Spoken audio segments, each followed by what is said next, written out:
തെരഞ്ഞെടുപ്പ് പ്രചാരണ പരിപാടികളിൽ പങ്കെടുക്കാനായി മുഖ്യമന്ത്രി ഇന്ന് കൊച്ചിയിലെത്തും.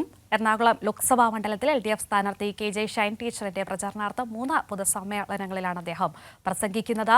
ചേതനുണ്ട് കൊച്ചിയിൽ നിന്നും. Chetan, good morning.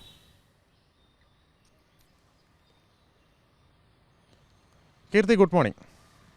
ചേതൻ, എങ്ങനെയാണ് എറണാകുളത്തെ തെരഞ്ഞെടുപ്പ് പ്രചാരണമൊക്കെ എങ്ങനെ നടക്കുന്നതിന്റെ ആവേശമൊക്കെ എത്രത്തോളം ഉണ്ട്? ഇന്ന് മുഖ്യമന്ത്രി എത്തുന്നുണ്ട്, അപ്പോൾ കുറെ കൂടി ആവേശമുണ്ടാവും. ഇന്ന് എവിടെയൊക്കെയാണ് അദ്ദേഹം പ്രസംഗിക്കുന്നത്? അദ്ദേഹത്തിന്റെ പരിപാടികൾ ഇന്ന് എവിടെയൊക്കെയാണ്?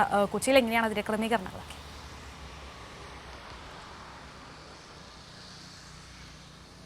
കീർത്തി, എറണാകുളം ഇടതു സ്ഥാനാർത്ഥി ഷൈൻ ടീച്ചറുടെ പ്രചരണാർത്ഥമാണ് ഇന്ന് മുഖ്യമന്ത്രി ജില്ലയിലെത്തുന്നത്.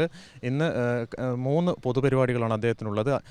അതിനു മുമ്പായി തന്നെ രാവിലെ 9 മണിയോടെ തന്നെ മുഖ്യമന്ത്രിയുടെ വാർത്താ സമ്മേളനമുണ്ട്. TK രാമകൃഷ്ണൻ സാംസ്കാരിക കേന്ദ്രത്തിൽ വെച്ചാണ് മുഖ്യമന്ത്രി മാധ്യമങ്ങളെ കാണുന്നത്. അതിനുശേഷമാണ് പൊതുപരിപാടിയിലേക്ക് കിടക്കുന്നത്.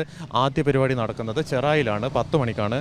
ചെറായി ശ്രീ ഗൗരീശ്വര ക്ഷേത്ര മൈതാനത്തിലാണ് ആദ്യ പരിപാടികൾ നടക്കുന്നത്. അതിനുശേഷം രണ്ടാമത്തെ പൊതുപരിപാടി 4:30-നാണ് വൈകിട്ട്. അത് പള്ളുരുത്തി MK അർജുൻ മാസ്റ്റർ ഗ്രൗണ്ടിലാണ് നിശ്ചയിച്ചിട്ടുള്ളത്. മൂന്നാമത്തെ പരിപാടി എറണാകുളം മറൈൻ ഡ്രൈവിലാണ് നിശ്ചയിച്ചിരിക്കുന്നത്. അങ്ങനെ ഇന്ന് ആകെ 3 പൊതുപരിപാടികളാണ് മുഖ്യമന്ത്രിയുടെ നിശ്ചയിച്ചിട്ടുള്ളത്. അതുപോലെ തന്നെ നമുക്ക് പരിശോധിച്ചാൽ അറിയാം, ആദ്യം തന്നെ നേരത്തെ തന്നെ ഷൈൻ ടീച്ചറെ ഇടതുമുന്നണി സ്ഥാനാർത്ഥിയായി പ്രഖ്യാപിച്ചിരുന്നു. നേരത്തെ തന്നെ ടീച്ചർ പ്രചാരണ രംഗത്ത് വളരെ സജീവമാണ്. 7 നിയോജക മണ്ഡലമാണ് ഈ എറണാകുളം ലോക്സഭാ മണ്ഡലത്തിലുള്ളത്. 7 നിയോജക മണ്ഡലത്തിൽ 3-ൽ കൂടുതൽ തവണ പ്രചരണത്തിനായി എത്താൻ സാധിച്ചതിൽ ടീച്ചറിന് ഇടതു ക്യാമ്പിൽ വളരെ ആവേശം ഉയർത്തിയിട്ടുണ്ട്. ഇന്ന് പത്രിക സമർപ്പിക്കാനുള്ള അവസാന ദിവസമാണ്. ഇന്നലെ ഷൈൻ ടീച്ചർ പത്രിക സമർപ്പിച്ചു. ഇന്ന് UDF സ്ഥാനാർത്ഥിയായ ഹൈബി ഈഡൻ പത്രിക സമർപ്പിക്കും. രാവിലെ 11 മണിക്ക് വരണാധികാരിയുടെ മുമ്പാകെ എറണാകുളം കളക്ട്രേറ്റിൽ വെച്ചാണ് ഹൈബി ഈഡൻ പത്രിക സമർപ്പിക്കുന്നത്. മുഖ്യമന്ത്രിക്ക് ഇന്നലെ ഇടുക്കി ജില്ലയിലായിരുന്നു പൊതുപരിപാടികൾ ഉണ്ടായിരുന്നത്. അതിനുശേഷമാണ് ഇന്ന് എറണാകുളം ജില്ലയിലേക്ക് എത്തുന്നത്. പ്രധാനമായും ഈ പൊതുപരിപാടികൾ ഉയർത്താൻ സാധ്യതയുള്ള വിഷയങ്ങൾ എന്തെന്ന് വെച്ചാൽ, വളരെ ദേശീയ പ്രാധാന്യമുള്ള ഒരു തെരഞ്ഞെടുപ്പാണ് ഇപ്പോൾ വരാൻ പോകുന്നത്. ഒരുപക്ഷെ രാജ്യത്തിൻ്റെ ജനാധിപത്യം തന്നെ ഒരു ചോദ്യം ചെയ്യുന്ന രീതിയിൽ തന്നെയുള്ള ഒരു തെരഞ്ഞെടുപ്പാണ് വരാൻ പോകുന്നത്. ഇതിൽ വിജയിച്ചേ തീരൂ. പക്ഷേ ഇതിൽ പ്രധാനമായും മുൻനിരയിൽ നിൽക്കേണ്ട കോൺഗ്രസ് പാർട്ടി പല കാര്യങ്ങളിലും ഏക അഭിപ്രായമില്ല എന്ന് വേണം നമുക്ക് കാണാൻ. ഉദാഹരണം പറഞ്ഞാൽ തന്നെ ഡൽഹി മുഖ്യമന്ത്രിയായ അരവിന്ദ് കെജ്രിവാളിൻ്റെ അറസ്റ്റ്, ഈ വിഷയത്തിൽ തന്നെ നോക്കിയാൽ 2 അഭിപ്രായങ്ങളാണുള്ളത്. അതായത്, ഒരു ഭാഗത്ത് കേജ്രിവാളിനെ അറസ്റ്റ് ചെയ്തത് ജനാധിപത്യ വിരുദ്ധമെന്ന് കോൺഗ്രസ് പറയുമ്പോഴും കോൺഗ്രസിൻ്റെ ഏറ്റവും പ്രഗത്ഭനായ നേതാവായ അജയ് മാക്കനെ പോലുള്ളവർ പറഞ്ഞത് കേജ്രിവാളിനെ അറസ്റ്റ് ചെയ്യണം, ഈ ദില്ലി ഉപമുഖ്യമന്ത്രിയായിരുന്ന മനീഷ് സിസോദിയെ അറസ്റ്റ് ചെയ്യണം എന്ന അഭിപ്രായമാണ്. അപ്പോൾ ഈ വിഷയത്തിലും കോൺഗ്രസ് 2 അഭിപ്രായമുള്ളത്. അതുപോലെ തന്നെ EDയുടെ കാര്യം, കേരളത്തിന് പുറത്ത് കോൺഗ്രസ് പാർട്ടി പ്രധാനമായും പറയുന്നത് EDയും ഇൻകം ടാക്സും അതുപോലെ തന്നെ CBIയും ഒക്കെ കേന്ദ്ര സർക്കാർ രാഷ്ട്രീയ വേട്ടയ്ക്ക് ഉപയോഗിക്കുന്നു. പക്ഷേ EDയുടെ കാര്യം കേരളത്തിനകത്തെത്തുമ്പോൾ സംസ്ഥാന നേതാക്കളുടെ 2 അഭിപ്രായമാണ്. അതായത്, നമുക്കറിയാം, ഒരുപാട് ചോദ്യം ചെയ്യാൻ ഒരുപാട് ഇടതു നേതാക്കളൊക്കെ ഇപ്പോൾ വിളിപ്പിക്കുന്ന ഒരു സാഹചര്യം ഇതിനോടകം തന്നെ സംജാതമായിട്ടുണ്ട്. ഈ മസാല ബോണ്ട് കേസിലൊക്കെ കാണാം.